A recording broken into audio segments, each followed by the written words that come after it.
Kitzmiller v. Dover Area School District, 400 F sub 2D 707, MDPA 2005, was the first direct challenge brought in the United States federal courts testing a public school district policy that required the teaching of intelligent design. In October 2004, the Dover Area School District of York County, Pennsylvania changed its biology teaching curriculum to require that intelligent design be presented as an alternative to evolution theory, and that of Pandas and People, a textbook advocating intelligent design, was to be used as a reference book.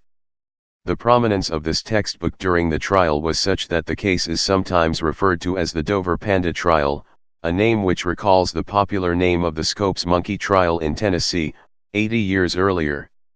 The plaintiffs successfully argued that intelligent design is a form of creationism, and that the school board policy violated the Establishment Clause of the First Amendment to the United States Constitution. The judge's decision sparked considerable response from both supporters and critics. 11 parents of students in Dover, York County, Pennsylvania, near the city of York, sued the Dover Area School District over the school board requirement that a statement presenting intelligent design as an explanation of the origin of life that differs from Darwin's view was to be read aloud in 9th grade science classes when evolution was taught. The plaintiffs were represented by the American Civil Liberties Union, ACLU, Americans United for Separation of Church and State, and Pepper Hamilton LLP. The National Center for Science Education, NCSE, acted as consultants for the plaintiffs. The defendants were represented by the Thomas More Law Center, TMLC. The Foundation for Thought and Ethics, publisher of Pandas and People, tried to join the lawsuit late as a defendant but was denied for multiple reasons. The suit was brought in the U.S. District Court for the Middle District of Pennsylvania seeking declaratory and injunctive relief. Since it sought an equitable remedy, by the Seventh Amendment, right to a jury trial did not apply. It was tried in a bench trial from September 26, 2005 to November 4, 2005, before Judge John E. Jones III, a Republican appointed in 2002 by George W. Bush. Outcomes. Legal.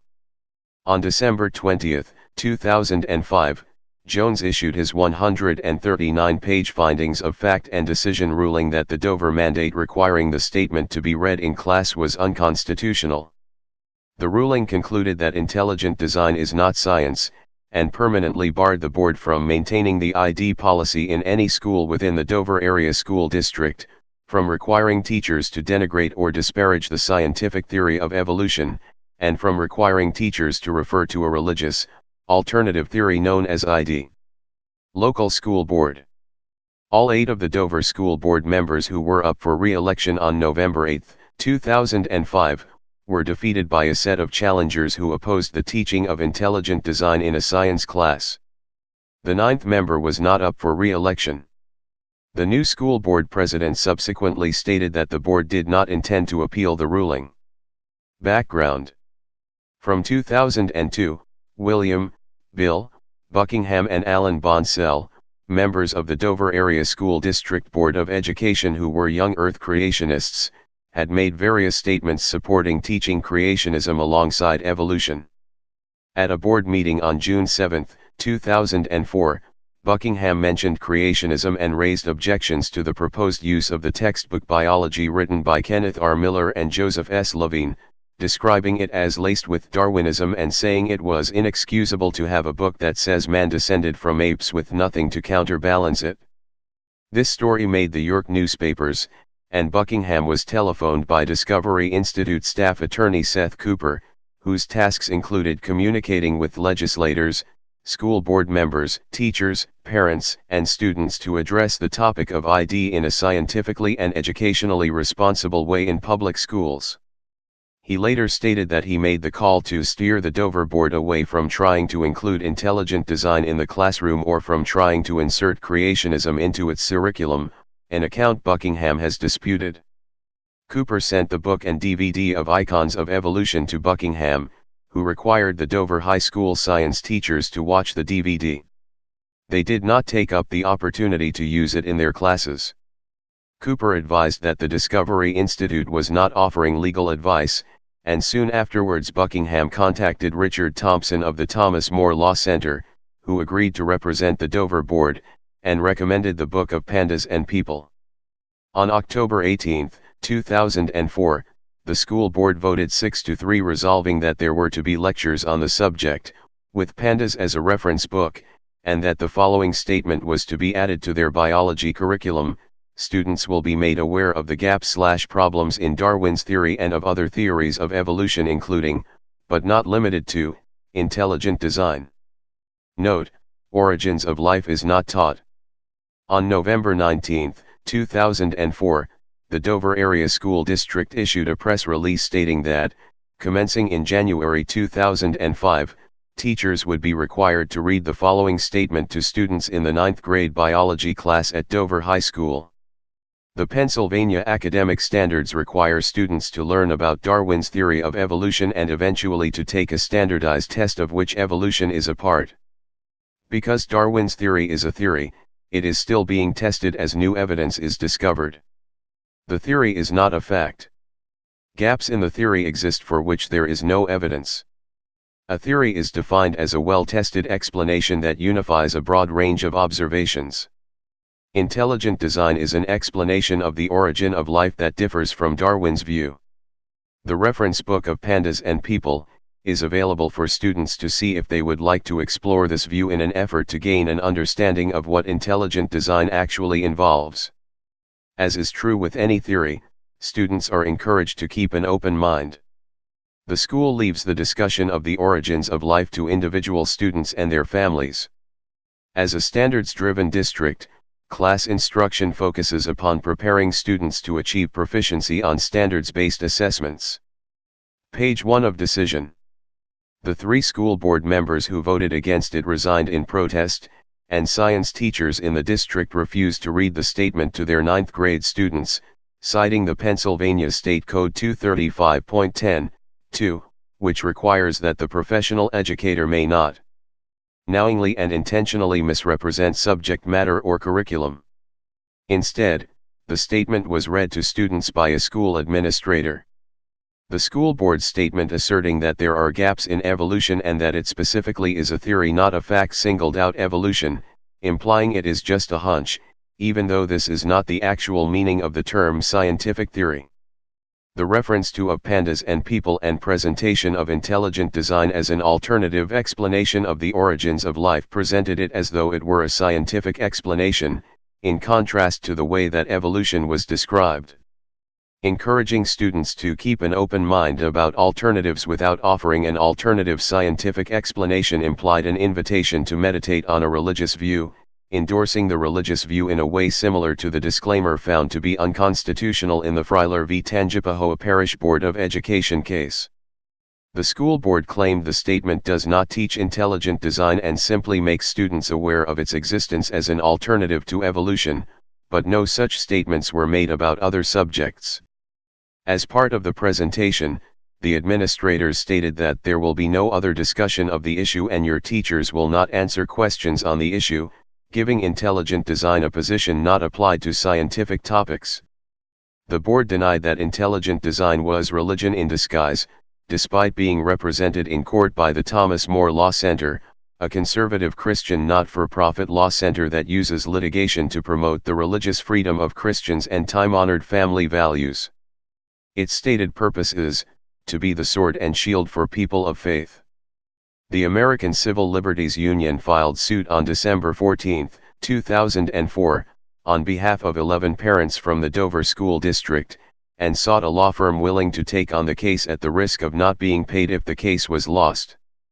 Eric Rothschild, a partner at Pepper Hamilton LLP and a member of the National Center for Science Education Legal Advisory Council, was quick to agree to take the case on such a contingency basis. The Discovery Institute's John West said the case displayed the ACLU's Orwellian effort to stifle scientific discourse and objected to the issue being decided in court. It's a disturbing prospect that the outcome of this lawsuit could be that the court will try to tell scientists what is legitimate scientific inquiry and what is not, West said. That is a flagrant assault on free speech. Opponents, represented by the American Association for the Advancement of Science and the National Association of Biology Teachers, contended that his statement is not just ironic, but hypocritical, as the Discovery Institute opposes methodological naturalism, the basic principle that limits science to natural phenomena and natural causes without assuming the existence or non-existence of the supernatural, which by definition is beyond natural explanation. Despite its earlier involvement, the Discovery Institute was concerned that this would be a test case and that the defendants had earlier displayed their religious motivations. This tension led to disagreements with the Thomas More Law Center and the withdrawal of 3 Discovery Institute fellows as defense experts prior to their depositions, William A. Dembski, Stephen C. Meyer and John Angus Campbell. This was purportedly because the Thomas More Law Center refused to allow these witnesses to have their own attorneys present during deposition, but Discovery Institute Director Bruce Chapman later said that he had asked them not to testify, as well as Behe and Minnick, who testified anyway. In May 2005, the publisher of Of Pandas and People, the Foundation for Thought and Ethics, FTE, filed a motion seeking to intervene in the case. FTE argued that a ruling that intelligent design was religious would have severe financial consequences, citing possible losses of approximately $500,000. By intervening, FTE would have become a co-defendant with the Dover Area School Board, and able to bring its own lawyers and expert witnesses to the case. FTE's president John Buell implied that if allowed to intervene, FTE would bring Dembski and Meyer as expert witnesses. In his decision on the motion, Jones ruled that FTE was not entitled to intervene in the case because its motion to intervene was not timely, describing FTE's reasons for not trying to become involved earlier as both unavailing and disingenuous. Jones also held that FTE had failed to demonstrate that it has a significantly protectable interest in the litigation warranting intervention as a party and that its interests would not be adequately represented by the defendants. In the November 2005 elections, none of the members of the Dover School Board who voted for the intelligent design policy were re-elected, and a new school board, which rejected the policy, took office. This effectively precluded the possibility of an appeal to a higher court. Litigants. The litigants of this trial were as follows. Plaintiffs. The plaintiffs were all parents of students enrolled in the Dover Area School District. Tammy Kitzmiller, Brian Ram, Christy Ram, Deborah Fenimore, Joel Leap, Stephen Stowe, Beth Eveland, Cynthia Sneth, Julie Smith, Arlene Barry D. Callahan, Frederick B. Callahan. Defendants. Dover Area School District. Dover Area School District Board of Directors. Members who voted for the statement. Bill Buckingham, resigned August 2005 due to health concerns. Alan Bonsell. Sheila Harkins. Heather Giese. Jane Cleaver, resigned October 4, 2004. Angie Ziegler Yingling, resigned December 6, 2004. Members who voted against it. Noel Wenrick, announced his resignation October 4, 2004, last day of service was October 31, 2004, moved out of the district. Carol Brown, resigned October 18, 2004, in protest. Jeff Brown, resigned October 18, 2004, in protest. Trial. The trial began on September 26, 2005. Opening statements. Plaintiffs. Eric Rothschild gave the opening statement for the plaintiffs. He said that the plaintiffs would be able to provide many examples of school board members wishing to balance the teaching of evolution with creationism. He attacked prior defense claims that it was a minor affair by saying that there is no such thing as a little constitutional violation. He also provided the definition of creationism given by an early draft of Pandas. Creation is the theory that various forms of life began abruptly, with their distinctive features already intact: fish with fins and scales, birds with feathers and wings, mammals with fur and mammary glands. He compared this with what was eventually published, intelligent design means that various forms of life began abruptly through an intelligent agency, with their distinctive features already intact: fish with fins and scales, birds with feathers, beaks, and wings, etc. The definitions had come up earlier in a July 14 pre-trial hearing. He also argued that intelligent design was not science in its infancy, but rather was not science at all. Defense. Patrick Gillen gave the opening arguments for the defense. He started by saying that the goal of the board and its supporters was to enhance science education. He argued that the policy was a modest change. He distanced the policy from alleged statements by then board member William Buckingham that the plaintiffs argued showed clear religious intent. The board listened to the science faculty more than it listened to Bill Buckingham. He argued that the policy did not have a religious agenda. Gillen mentioned that board member Alan Bonsell had done his own reading. He said Bonsell was aware of intelligent design theory, and that 300 or so scientists had signed a statement indicating that biologists were exaggerating claims for the theory. He had read about the famous Piltdown man hoax. He had an interest in creationism. Witnesses. Witnesses for the plaintiffs. September 27, 2005. Kenneth R. Miller, a biology professor from Brown University and noted author and commentator opposed to the intelligent design and creationist movements, was the first witness. He testified as an expert witness that intelligent design is not a testable theory and as such is not generally accepted by the scientific community. He said that the idea of intelligent design was not subject to falsification, and demonstrated that many claims made by intelligent design advocates against evolution were invalid. When asked what the harm was in reading the statement, Miller gave a twofold response. 1. T falsely undermines the scientific status of evolutionary theory and gives students a false understanding of what theory actually means. And 2, as a person of faith who was blessed with 2 daughters, who raised both of my daughters in the church, and had they been given an education in which they were explicitly or implicitly forced to choose between God and science, I would have been furious, because I want my children to keep their religious faith. Tammy Kitzmiller testified as a fact witness. She was the lead plaintiff and a parent of a child in the Dover school system. Arlene Berry D. Callahan, a Dover parent, was a plaintiff and was for 10 years a board member of the Dover Area School District. She testified that Alan Bonsell, a board member, argued in a board retreat in spring 2003 that if evolution were taught then creationism should also be taught. Brian Rem was the last witness of the day. He was a former physics teacher at Dover and a parent to children attending school at the Dover Area School District. Both he and his wife were plaintiffs and taught Vacation Bible School. Rem testified that Alan Bonsell, then chairman of the board's curriculum committee, had asked teachers to watch a video on intelligent design titled Icons of Evolution. Teachers had expressed concern that Bonsell did not believe in evolution and wished to see classroom discussions of evolution balanced 50-50 with creationism. September 28. Robert T. Pennock is a philosopher now working on the AVI Digital Organism Project at Michigan State University, where he is an associate professor. He is the author of many books and articles critical of intelligent design. He testified as an expert witness. Julie Smith is a parent and plaintiff. She made only one point, that the policy created a hostile atmosphere for her daughter, Catherine. She said her daughter was harassed for her Catholic background, being told that she is an atheist since she accepted evolution. Christy Rem testified as a parent and plaintiff. Beth Evelyn testified.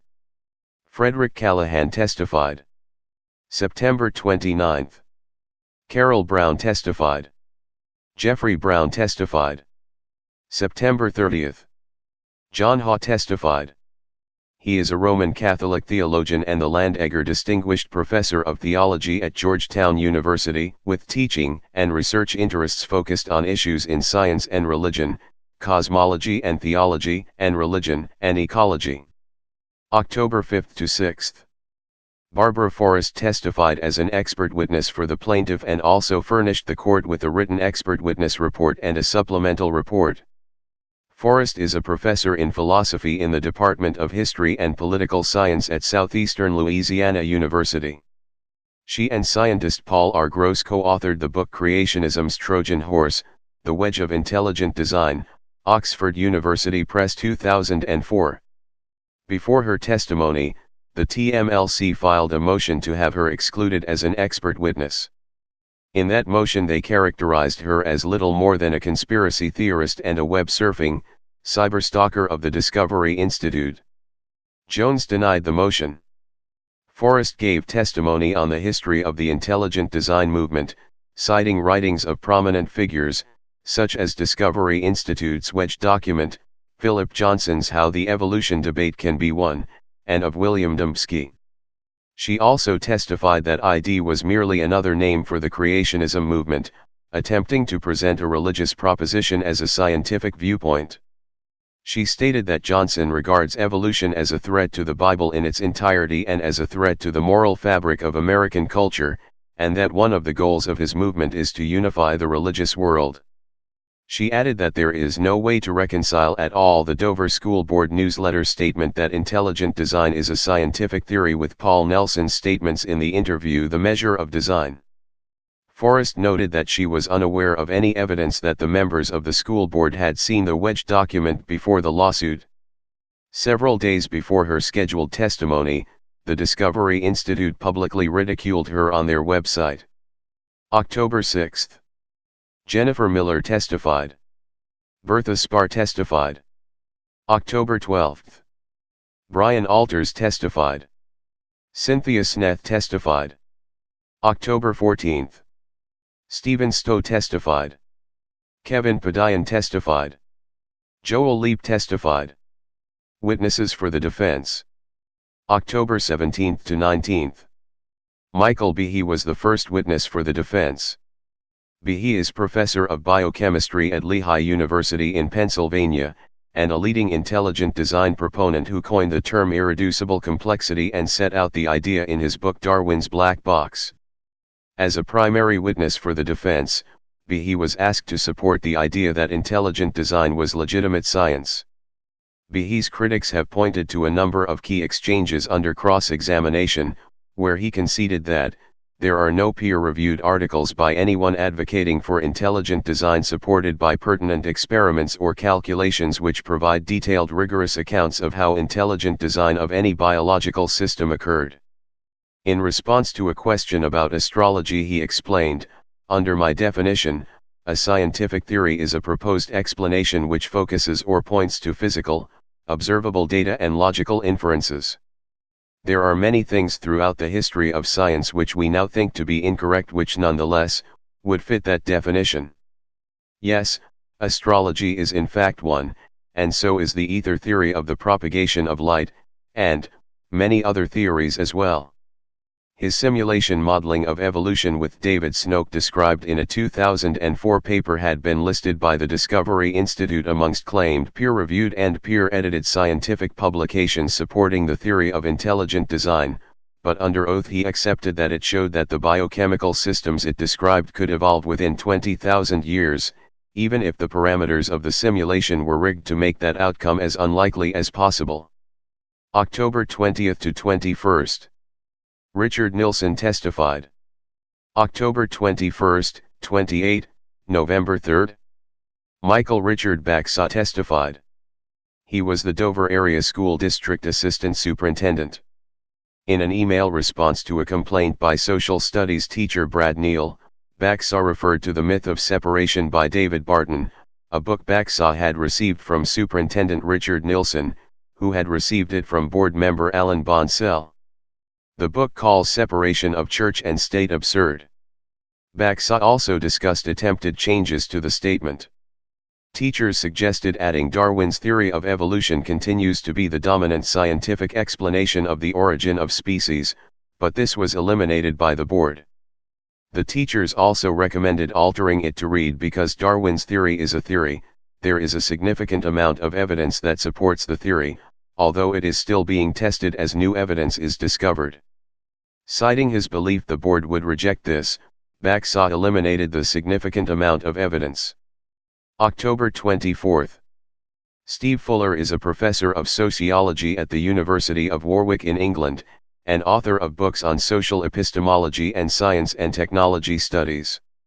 His testimony essentially attempted a qualified defense of the scientific status of intelligent design, arguing that its history can be traced back to Newton, and should include such luminaries of modern biology as Linnaeus and Mendel. He also stressed a distinction from the philosophy of science between the context of discovery, what motivates a scientist, and the context of justification, how the scientist's theory is judged, in order to mitigate the undeniably religious origins of intelligent design. Fuller memorably called for an affirmative action program for intelligent design, which did not win much favor with Jones in his final decision. Fuller's testimony was cited by lawyers for both the plaintiffs and the defense in their closing statements. Witnesses for the plaintiffs, called out of turn. October 27. William Buckingham testified and was ruled a hostile witness. October 28. Heidi Bernhardt-Bubb testified. Joseph Maldonado testified. Witnesses for the defense. October 28. Heather Giese testified. October 31. Jane Cleaver testified. Alan Bonsell testified.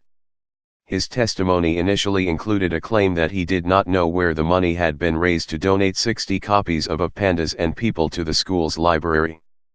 On hearing that the money had been raised in William Buckingham's church, and directed through Bonsell's father so that it might be donated anonymously, Jones elected to take over the examination of Bonsell himself, questioning him for about 10 minutes. November 3. Robert Linker testified. Scott Minnick testified. Closing arguments. Closing arguments were made on November 4, 2005. Upon completion of the closing arguments, Gillen asked Jones, "By my reckoning, this is the 40th day since the trial began and tonight will be the 40th night, and I would like to know if you did that on purpose." 40 days and nights was the length of the biblical Great Flood. Jones responded, "Mr. Gillen, that is an interesting coincidence, but it was not by design." This humorous exchange provided the title for Matthew Chapman's book about the trial, 40 Days and 40 Nights. Decision. On December 20, 2005, Jones found for the plaintiffs and issued a 139-page decision, in which he wrote, "For the reasons that follow, we conclude that the religious nature of ID would be readily apparent to an objective observer, adult or child." Page 24.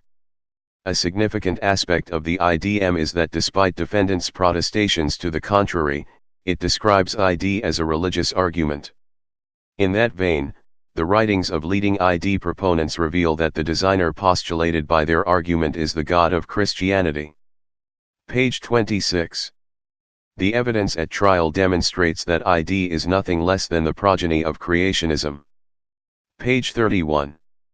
The overwhelming evidence at trial established that ID is a religious view, a mere relabeling of creationism, and not a scientific theory. Page 43. Throughout the trial and in various submissions to the court, defendants vigorously argue that the reading of the statement is not teaching ID but instead is merely making students aware of it. In fact, one consistency among the Dover School Board members' testimony, which was marked by selective memories and outright lies under oath, as will be discussed in more detail below, is that they did not think they needed to be knowledgeable about ID because it was not being taught to the students. We disagree. An educator reading the disclaimer is engaged in teaching, even if it is colossally bad teaching. Defendant's argument is a red herring because the Establishment Clause forbids not just teaching religion, but any governmental action that endorses or has the primary purpose or effect of advancing religion. Footnote 7 on page 46. After a searching review of the record and applicable case law, we find that while ID arguments may be true, a proposition on which the court takes no position, ID is not science.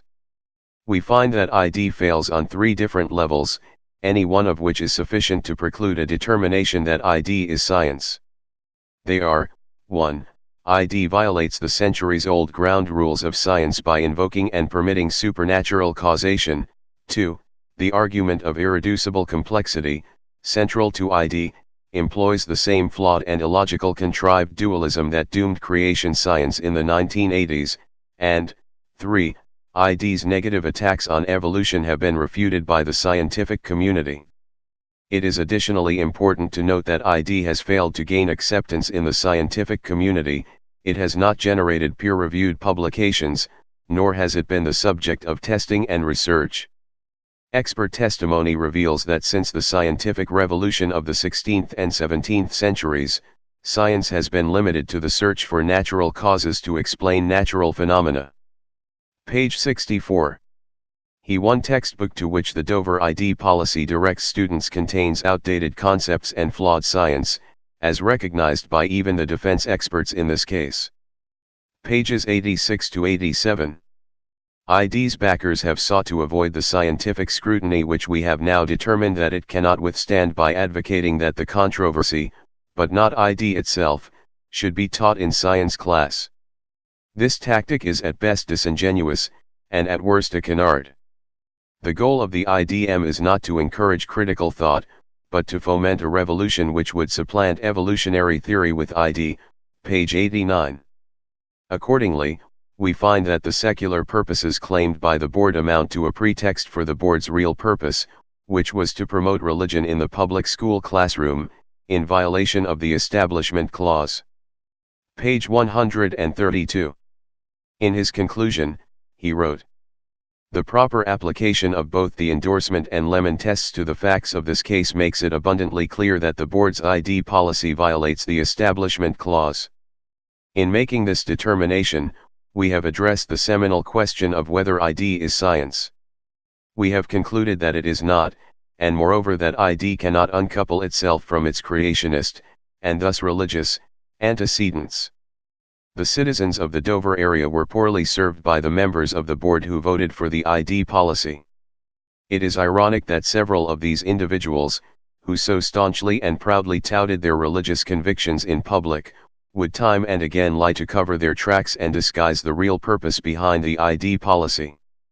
With that said, we do not question that many of the leading advocates of ID have bona fide and deeply held beliefs which drive their scholarly endeavors.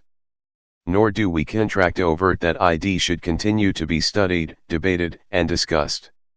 As stated, our conclusion today is that it is unconstitutional to teach ID as an alternative to evolution in a public school science classroom. The breathtaking inanity of the board's decision is evident when considered against the factual backdrop which has now been fully revealed through this trial. Responses. Jones anticipated that his ruling would be criticized, saying in, "Please subscribe and thanks for watching."